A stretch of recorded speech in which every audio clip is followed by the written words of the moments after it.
My true story from Nevada. After my husband's funeral, my son demanded my house. I said nothing about the $7,300,000, 0 cents, until I moved into a penthouse he couldn't afford.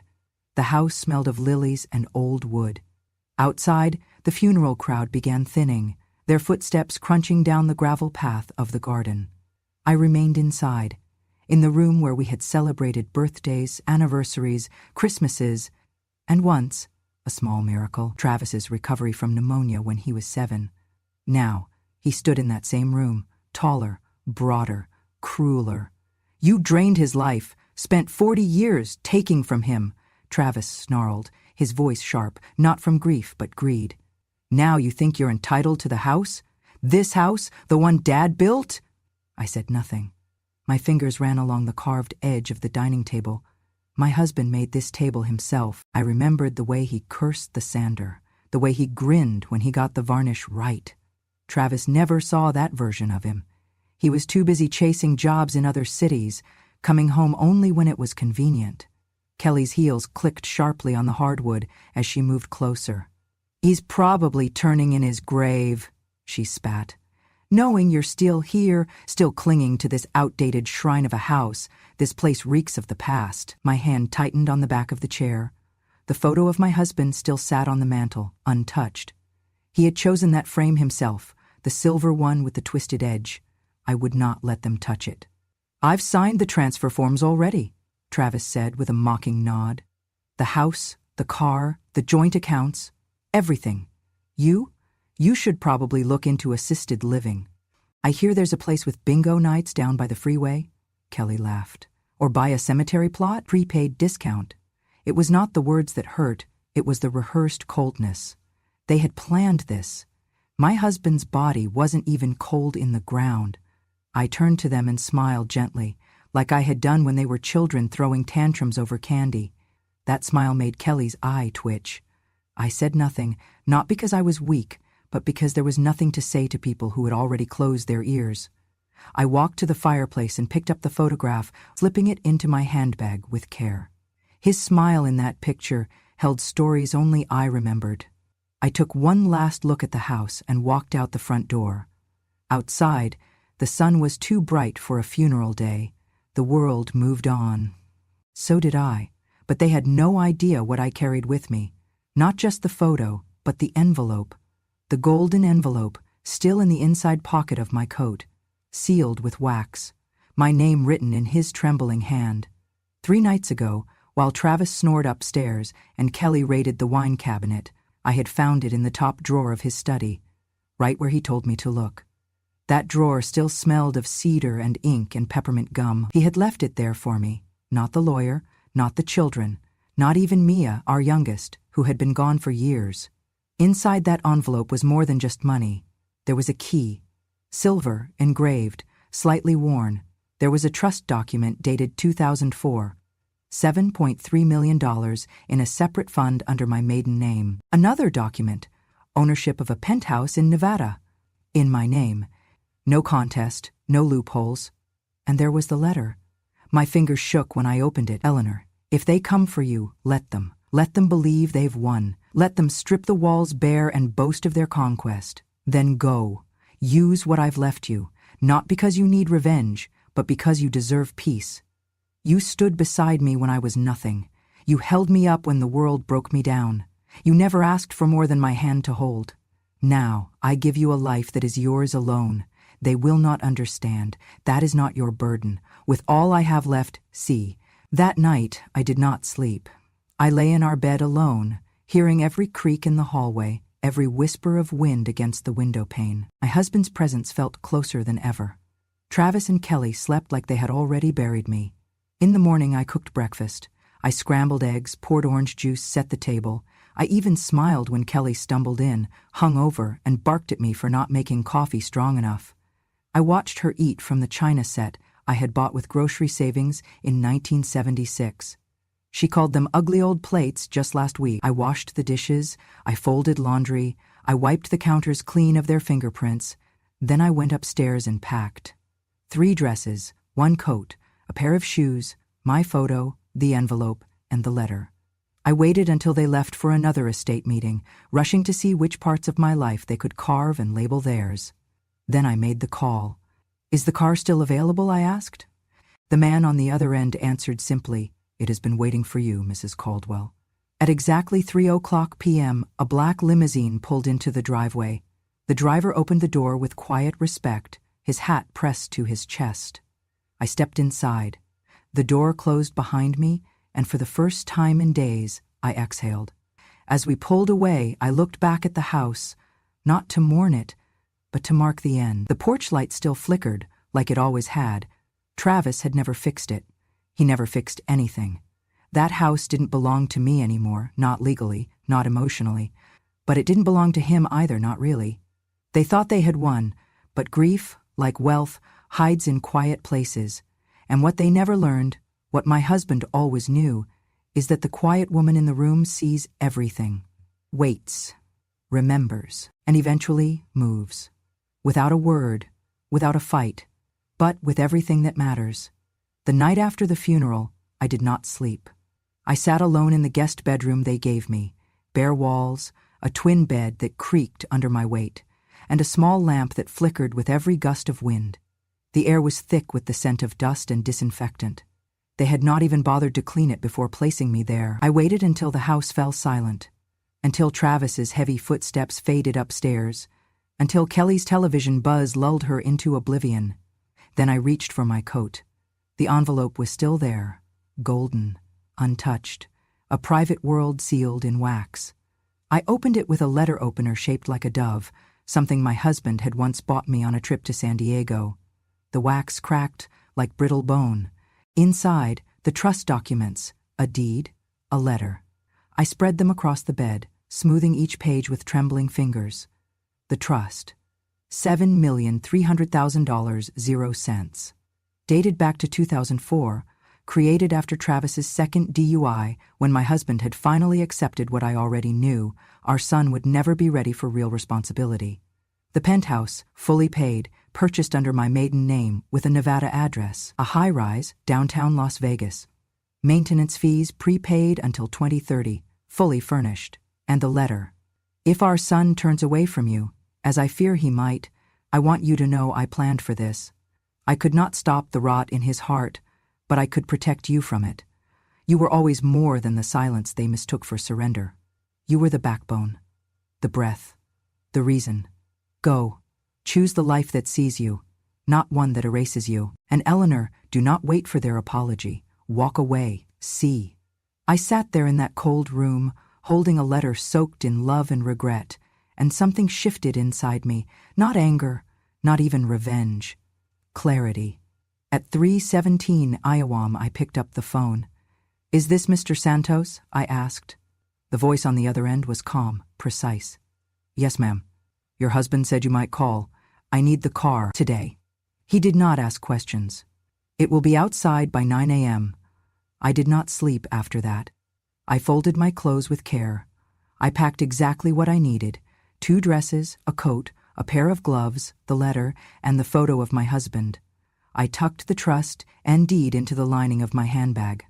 At sunrise, I made tea. I sat at the kitchen table, staring at the morning light creeping across the tiles. The house was quiet, but not peaceful. It never had been, not truly. Travis came downstairs, half awake. He grunted at me, no apology, no question. "Make sure you lock up when you go," he mumbled.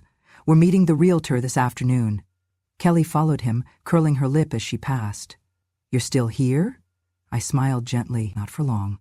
They didn't hear me. They were already gone. At 8:59 a.m., the limousine pulled into the driveway.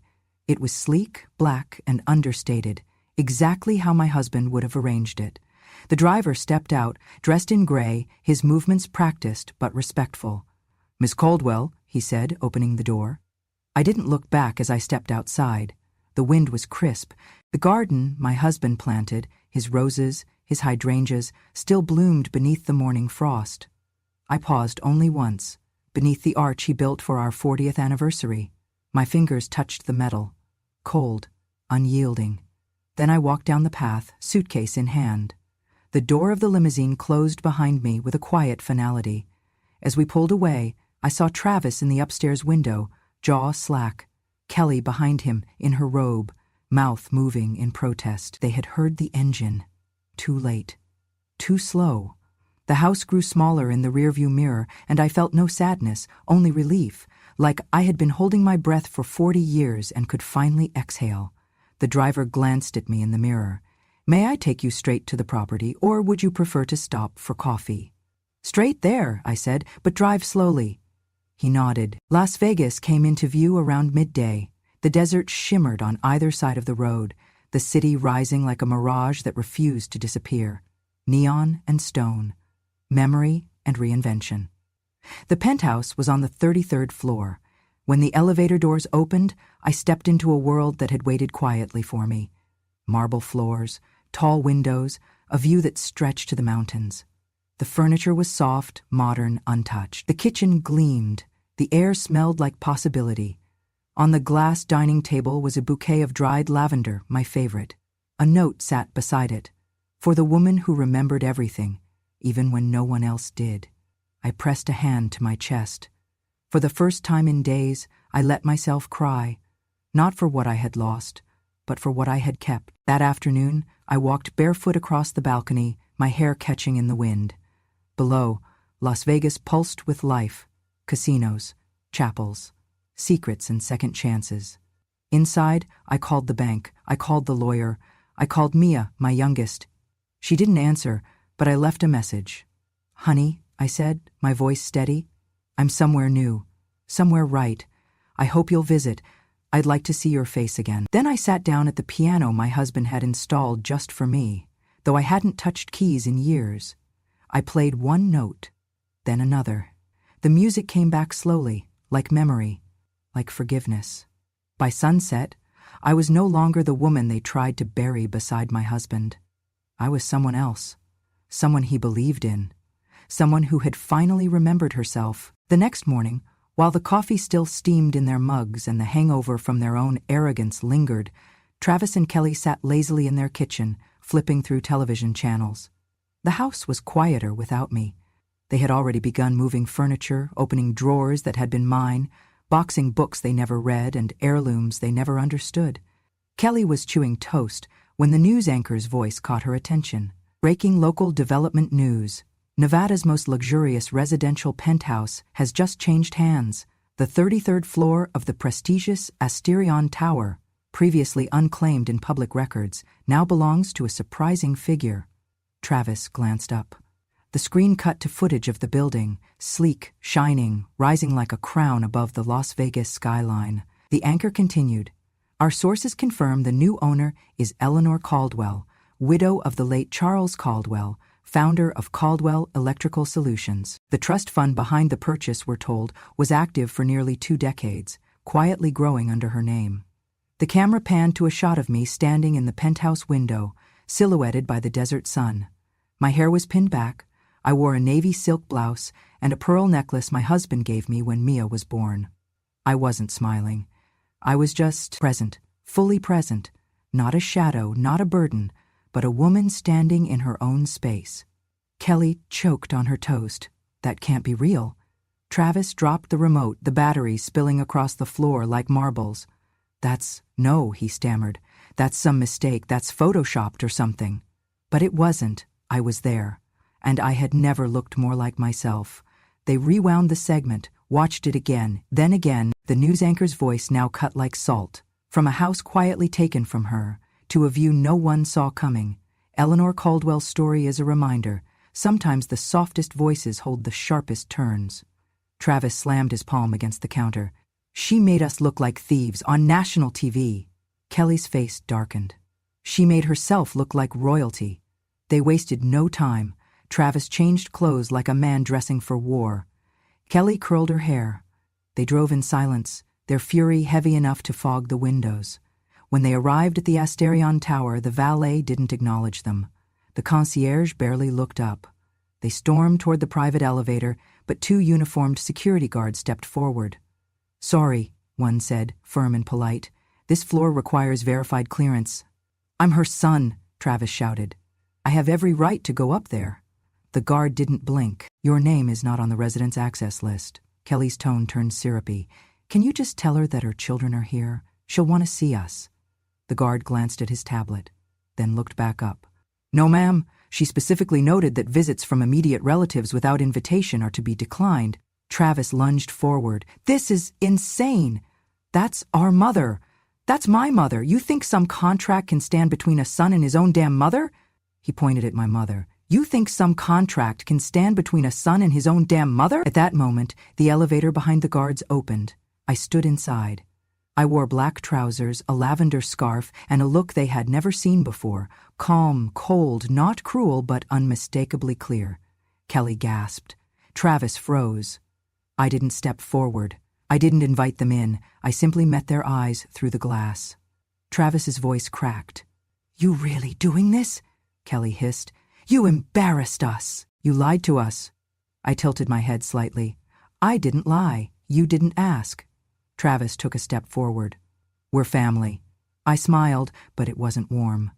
Family doesn't scream at a widow during a funeral. The elevator door began to close.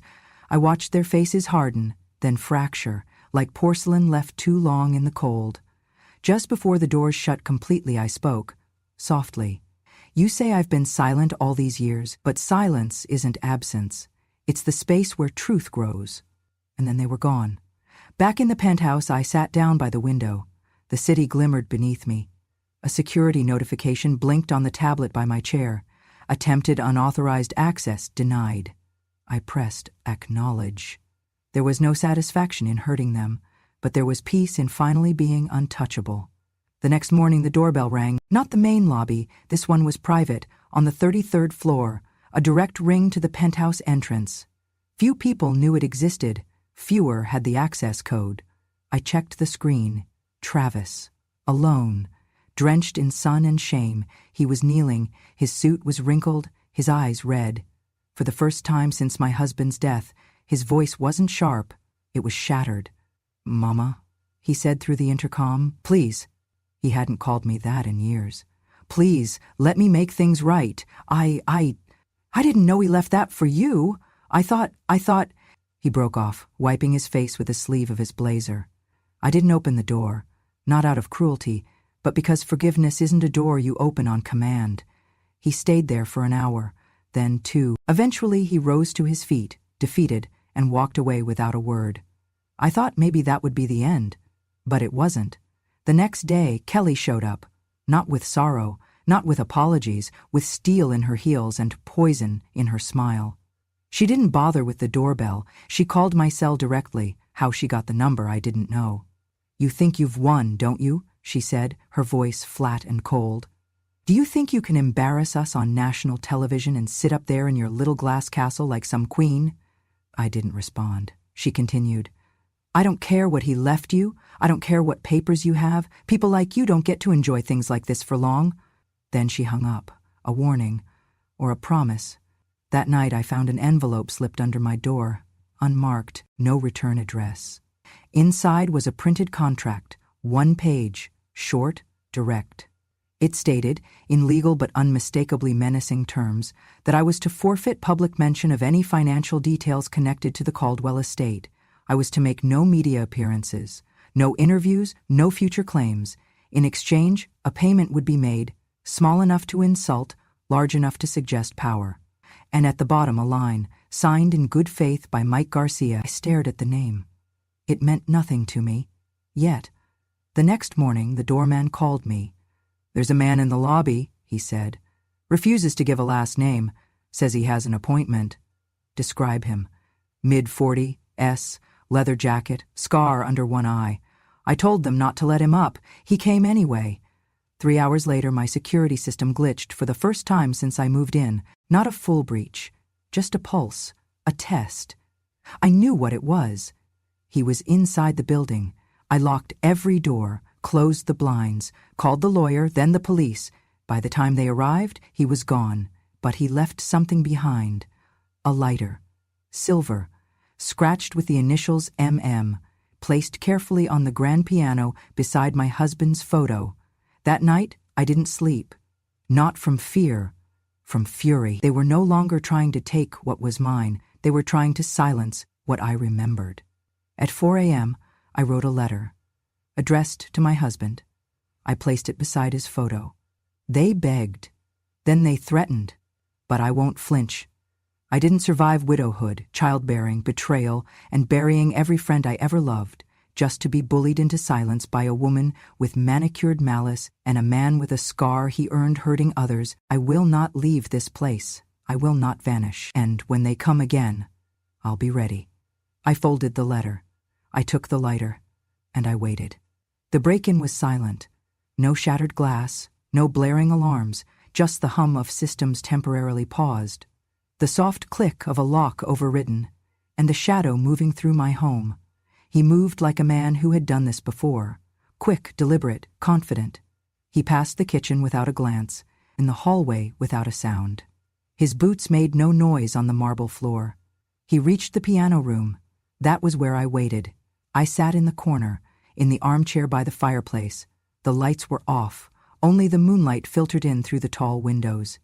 He did not see me at first. He walked straight to the piano, perhaps drawn by the silver lighter he left, perhaps expecting some proof that I was still here. But then he froze. I saw it. His shoulders stiffened, his head tilted slightly, then sharply down. The photograph. He reached for it with a gloved hand, trembling. It was an old picture, my husband and I at a summer fair, holding a child between us. A boy with scraped knees and a bandage over his brow. A boy I barely knew then, but had insisted stay the night after we found him crying near the edge of the freeway. He had been hit by a car, barely 12, bruised and scared, with no name and no one to call. That boy, this man. He fell to his knees. "Oh, God," he whispered, clutching the frame. "No, no, no, no." I rose slowly, silently. "I remember you," I said, voice steady, arms at my sides. He turned. His face was different now, older, harder, carved by life and regret, but the eyes were the same, wide, wounded. "I didn't know," he said, voice cracking. I stepped closer. "You left this on my piano," I said, holding up the lighter. "And this," I held out the contract, "was supposed to silence me?" He shook his head. "They didn't tell me who you were. I swear." I studied him. "But you still took the job." He looked down. "I needed the money. Kelly said it was just a scare job. No violence, no weapons, just pressure." "And what are you doing now?" I asked. He looked up again, eyes wet. "Trying to undo it." He stood slowly, hands up, not in surrender, but in shame. "I was 12, he said. "You found me by the road. I was bleeding. You wrapped my head with your scarf and gave me orange juice from your glove box. You waited 3 hours with me in the ER because no one came." I remembered the scarf, lavender wool. "You told the nurse I was your nephew," he said, voice cracking again. "So I wouldn't get dumped into a shelter." He stepped forward, holding out the photograph. "I never forgot your face." Silence stretched between us. Then I asked, "Why didn't you leave when you saw it was me?" He swallowed hard. "Because I'm tired of being the weapon in other people's hands." I nodded slowly. "What's your name now?" I asked. "Mike," he said. "Mike Garcia. Been going by that since I turned 18. "And what are you going to do now, Mike?" He looked me straight in the eyes. "I'm going to protect you." Then he reached into his jacket, pulled out a second envelope. "Here," he said, "everything they gave me. The contract, the cash deposit, and this," he handed me a small flash drive, an audio recording of the call. Kelly's voice, Travis in the background. They planned it together. I took the drive without flinching. "You'll testify?" I asked. He nodded. "Under oath, under God, however you need me." We stood in the quiet of the penthouse.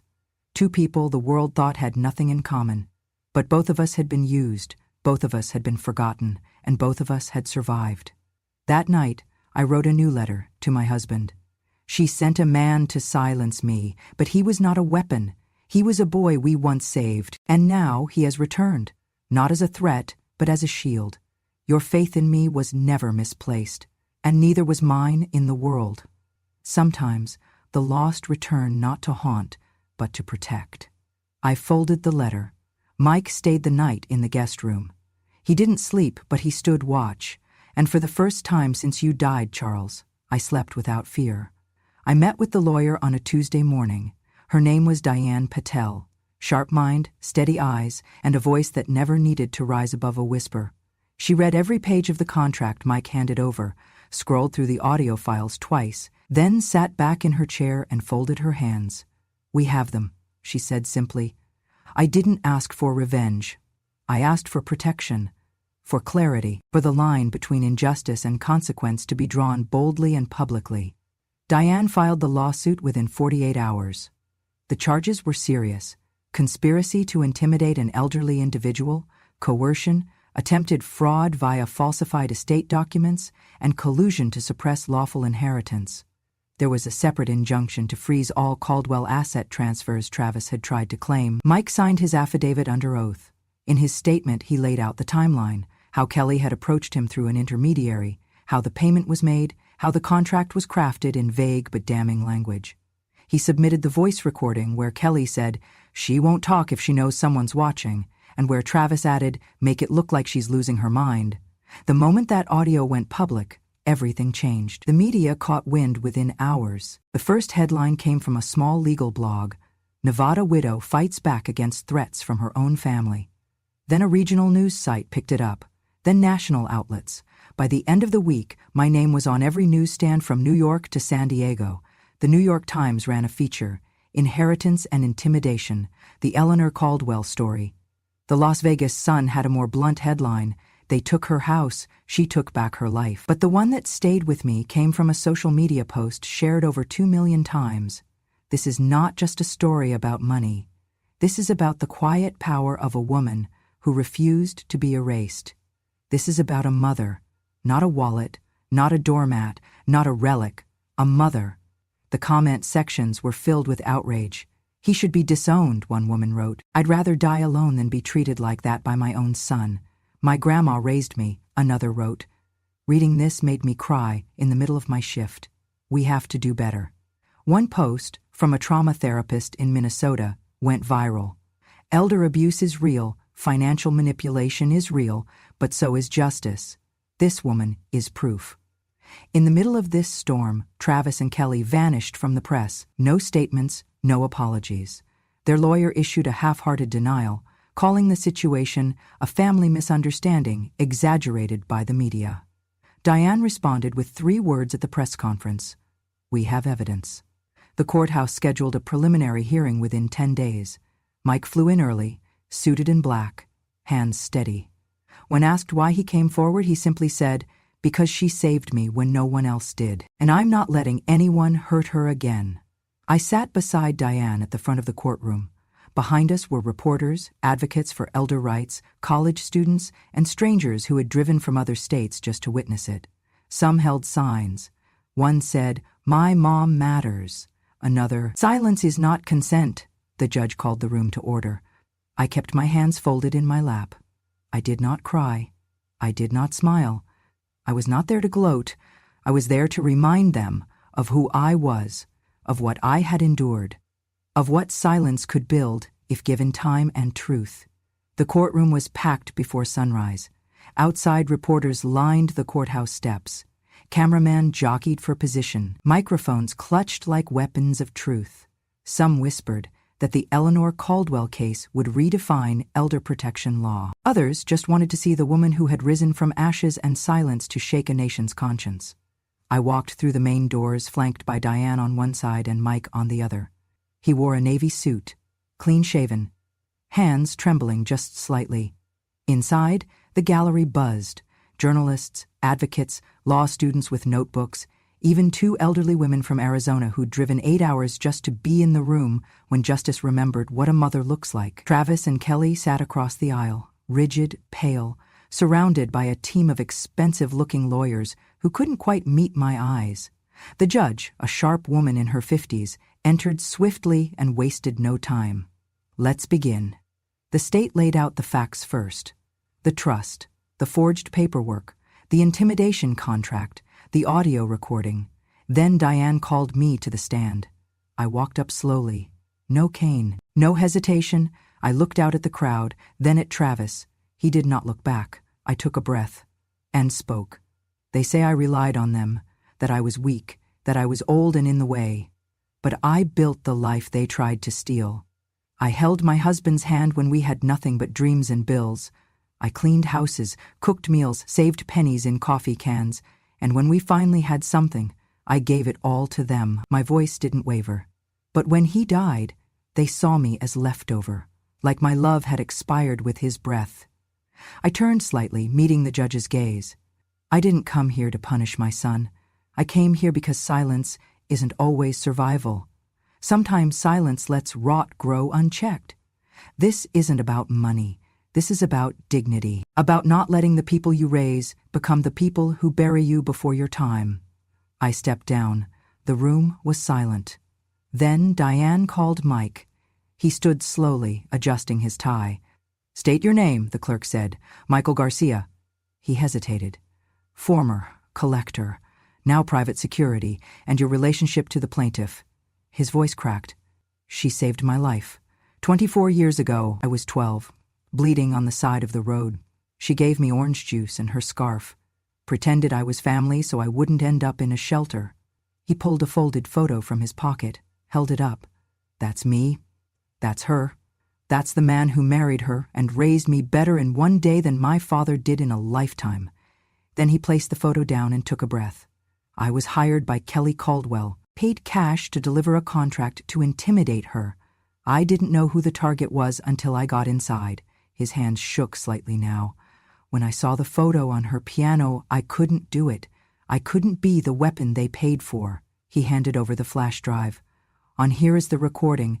Kelly gave the order. Travis approved it. I kept the proof because I knew someday someone would ask why I didn't follow through." He looked at me then. "She didn't just save me once. She saved me again by being someone worth protecting." Diane rested her hand gently on his shoulder as he stepped down. The judge reviewed everything quietly for nearly an hour. Then she spoke.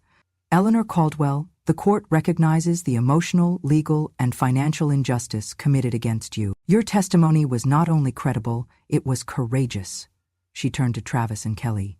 "You used legal manipulation and coercion to isolate and control your mother. You treated her not as a person, but as an inconvenience. That ends today." She banged the gavel once. "Travis Caldwell, your inheritance claims are revoked. Your name is removed from any account related to the Caldwell estate.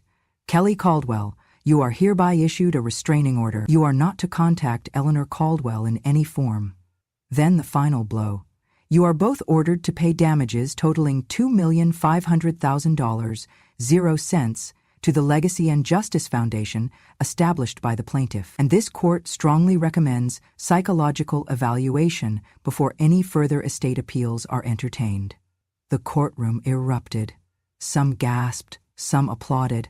Travis buried his face in his hands.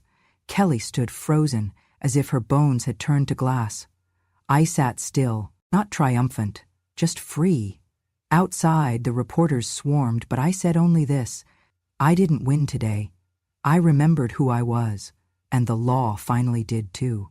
The weeks after the trial passed not in silence, but in transformation. The penthouse that once felt like a safe house became a headquarters.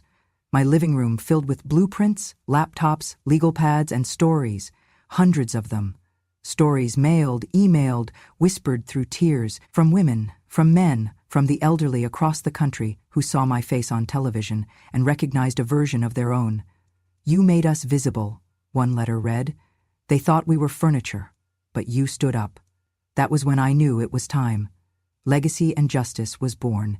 In the spring, a nonprofit, a mission, a mirror. Mike became its first director of security, ironic perhaps, but fitting. He now wore tailored suits and carried a clipboard instead of a threat. He greeted guests at the front desk and escorted survivors to their first meetings with lawyers and counselors. No longer a shadow in someone else's story, he had a name, a role, a purpose. We offered free legal assistance to elderly victims of financial abuse, temporary housing, psychological support, and perhaps most importantly, we listened. Each case started the same way, with silence, and ended with a voice. On the day we held our first press conference, the news crews returned, not for scandal this time, but for service. They asked me what I hoped the foundation would achieve. I said recognition, for the ones left behind, for the ones who fed generations with calloused hands and were repaid with neglect. This is not a charity. This is a reclamation. That afternoon, a letter arrived. The handwriting was familiar, cursive, delicate. I opened it slowly, breath caught between hope and caution. Mia, my daughter, gone for 6 years, not in hatred, but in hurt. She had married young, moved east, followed a career, distanced herself when the family fractures began to widen. We hadn't spoken since her father's first stroke. The letter was short. Mom, I saw you on TV. I didn't know what you had lived through. I thought your silence meant surrender. Now I see it was strategy. If you'll have me, I'd like to come home. Love, Mia. She arrived 3 days later. No camera crews, no announcement. Just a knock on the door and a breathless moment. I opened it. She stood there with her suitcase, and before she could speak, I pulled her into my arms. We cried. Not just for time lost, but for truth found. "Amma," she whispered, "you taught me something I didn't understand until now. Silence can be a strategy, but only if it ends with justice." She stayed. She volunteered at the foundation. She listened to every case like it was our own. Mike met her on the 3rd day. By the 5th, he asked her to lunch. By the end of the month, they were inseparable. "I didn't see that coming," I told her one night as we folded towels together in the guest suite. "Me neither," she smiled. But maybe we were all waiting for the right time to heal. The foundation grew fast. Media outlets invited me to speak. I appeared on talk shows, podcasts, town halls. On one show, the host asked, "What do you want people to remember about you?" I didn't hesitate. That old doesn't mean obsolete. That age doesn't make you invisible. That just because we don't raise our voices doesn't mean we don't have something to say. The audience stood. But it was never about applause. It was about turning the final chapter into a beginning. And in the evenings, when the world finally quieted, I stood on my balcony, tea in hand, the desert skyline flickering beneath the stars. From here, the city seemed smaller. But my voice, our voice, finally reached beyond it. I whispered to the wind, like a prayer, or a truth only the night could carry. Silence was my strategy, but justice was always going to be my final word. It was a quiet afternoon in Las Vegas. The sun hung low, painting the desert skyline in hues of amber and lavender. The wind had cooled, not the dry, blistering kind that scraped your skin in July, but a soft breeze that hinted at change, at endings that finally made peace with beginnings. On the rooftop of the Asterion Tower, among clusters of purple hydrangeas and white orchids, I stood still, staring down at the city that had witnessed my rebirth. In my hand was a wedding invitation, simple ivory paper, no gold trim, no pretense. Mike and Mia, 2:00 p.m., Saturday. My fingers traced the lettering as if it were carved in stone. This was more than a ceremony. It was a full circle. Guests began to arrive, dozens of them, but only the right ones. No long guest list, no velvet ropes. Just people who had seen me, heard me, stood by me when others turned away. Advocates, volunteers, survivors, old friends I thought I had outlived. Some brought flowers, some brought silence, all brought love. Mike stood at the altar in a crisp black suit. His hands fidgeted only once before he spotted me. He gave me a small, grateful nod. Mia appeared next, radiant in a dress that echoed the color of our lilacs back home. She walked not with nerves, but with knowing. She wasn't just walking toward a husband, she was walking back to herself, and in that moment, I stepped forward, before the vows, before the music. I took Mike's hand in mine, then reached for Mia's. I placed her hand atop his. A pause settled over the rooftop. The city fell silent, if only in my mind. "Don't repeat the mistakes your siblings made," I whispered. "Family is not a battlefield. It's not a contract. It's a memory you protect, not a trophy you fight for." Mike nodded, his eyes misted. "I know," he said. "I've lived outside family for too long to take it for granted now." Mia cried quietly.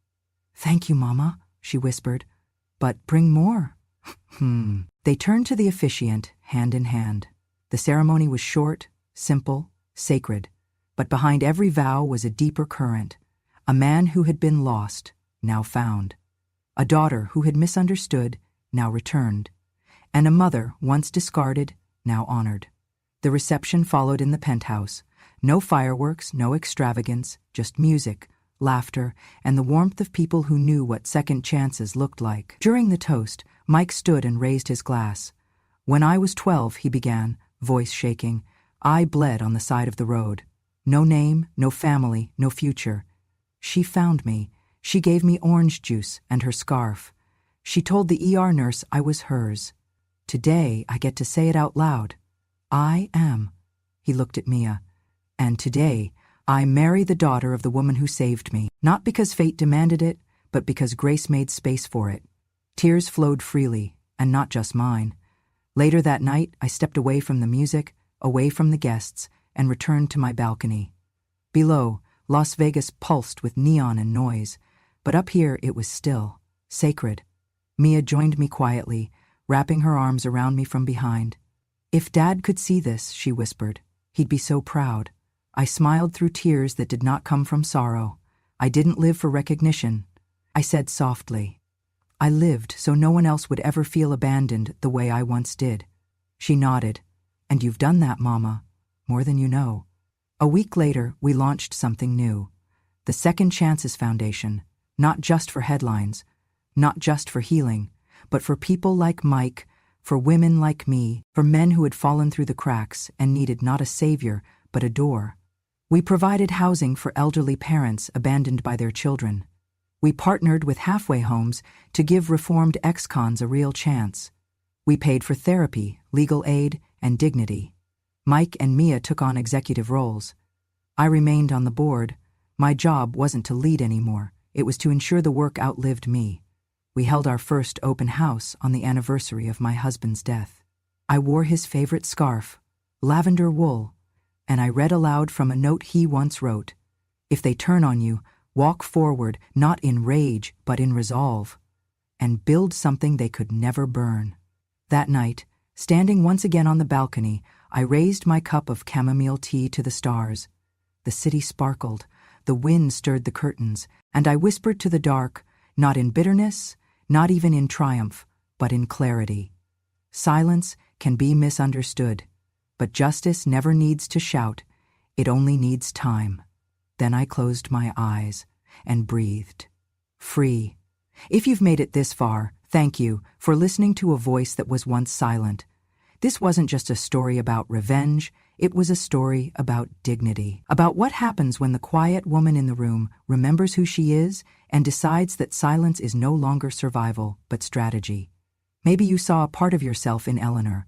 Maybe you've been dismissed, betrayed, or told you were too old to matter. But here, you matter.